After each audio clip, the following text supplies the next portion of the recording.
Hello, my self doctor Shashi Boricha आपका मेरे channel पे बहुत बहुत स्वागत करती हूँ।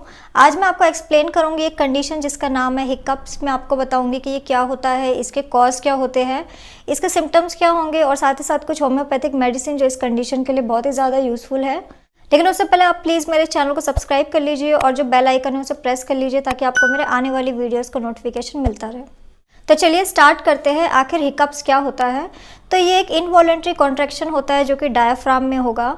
डायाफ्राम एक मसल होती है जो आपके चेस्ट को एब्डोमेन से अलग करती है और जिसका ब्रीदिंग में बहुत ही इंपॉर्टेंट रोल है। तो जब भी ये इरिटेट होती है, इसमें किसी भी टाइप का डैमेज होता है या फिर इरिटेशन होने लग जाती है, तब इसमें इनवॉलेंट्री कॉन्ट्रैक्शन होने लग जाता है जिसके वजह से हिकअप्स होने लग जाते हैं। हिकअप्स आपको हो सकता है अगर आपने बहुत ज़्यादा खाना खाया हो या फिर आपने कोई कार्बोनेटेड ड्रिंक लिया हो या फिर बहुत ही ज़्यादा अल्कोहल का यूज़ किया हो, तब हो सकता है कि आपको सडनली हिकअप स्टार्ट हो जाए। हिकअप्स है वो बहुत ही कम टाइम के लिए रहता है ज़्यादातर लोगों में, लेकिन कुछ रेयर लोग ऐसे होते हैं जिसमें ये कंडीशन बहुत ही ज़्यादा सीवियर होने लग जाती है और हो सकता है कि उन लोगों में जो हिकअप्स है वो 1 महीने तक भी हो। जब लॉन्ग टर्म कंडीशन हो जाती है तो हो सकता है कि उसके पीछे कोई सीरियस मेडिकल कंडीशन हो। अगर 48 आवर्स से ज़्यादा आपको कंटिन्यूअस हिकअप्स हो रहे हैं तो आपको डॉक्टर को कंसल्ट करना चाहिए। अगर आपको उससे पहले ही वो अपने आप रिजॉल्व हो जाता है तो आपको कंसल्ट करने की ज़रूरत नहीं होती। तो अब मैं आपको इसका कॉज बता देती हूँ कि आखिर क्या रीज़न है ये कंडीशन होने का। तो सबसे पहले मैं आपको बता देती हूँ कि अगर 48 आवर्स से पहले रिजॉल्व हो जाता है तो उसमें क्या कॉज हो सकता है। तो जैसा कि मैंने आपको पहले ही बताया कि अगर कोई पर्सन ज़्यादा खाना खा ले या फिर ज़्यादा अल्कोहल का यूज़ करे तो उस कंडीशन में उस पर्सन को हिकअप्स डेवलप हो सकते हैं। इसके अलावा अगर आप बहुत ज़्यादा कोल्ड ड्रिंक का यूज़ करते हो तब भी आपको हो सकता है। इसके अलावा एक्साइटमेंट या फिर इमोशनल स्ट्रेस भी एक बहुत ही इंपॉर्टेंट कॉज है। कई बार ऐसा देखा जाता है कि सडनली अगर बॉडी टेम्परेचर चेंज हो तब भी ये कंडीशन होने लग जाती है। इसके अलावा कई बार ऐसा देखा जाता है कि अगर आप एयर को स्वेलो कर लोगे, जैसे कि ये कंडीशन बच्चों में कॉमन है, जब भी वो च्युइंगम खाते हैं या फिर कोई कैंडी को खाते हैं तो उस टाइम हो सकता है कि वो एयर को भी स्वेलो कर ले, तो उसके बाद बच्चों को हिकअप्स होने लग जाता है। तो अब मैं आपको और भी कॉज बता देती हूँ। अगर किसी पर्सन को 48 आवर्स से ज़्यादा टाइम तक हिकअप्स रहता हो तो उसका आखिर क्या रीज़न होता है, इसे लॉन्ग टर्म हिकअप्स भी आप कह सकते हो।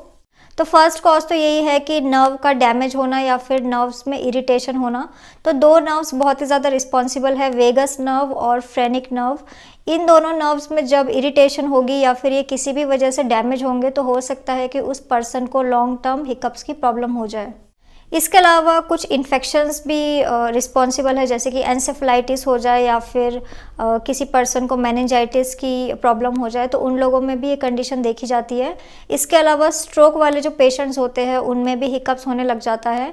कई बार ऐसा देखा जाता है कि मल्टीपल स्क्लेरोसिस वाले जो पेशेंट्स होते हैं उनमें भी ये कंडीशन डेवलप होती है। इसके अलावा ब्रेन इंजरी होना या फिर ट्यूमर होना, तो ये भी एक इम्पॉर्टेंट कॉज है। इसके अलावा कई सारी मेटाबॉलिक डिजीज़ भी रिस्पॉन्सिबल है, जैसे कि डायबिटीज़ होना या फिर इलेक्ट्रोलाइट इम्बैलेंस होना। इसके अलावा अगर कोई पर्सन बहुत ही ज़्यादा अल्कोहल का यूज़ कर रहा है तो ऐसे लोगों में भी ये कंडीशन देखी जाती है।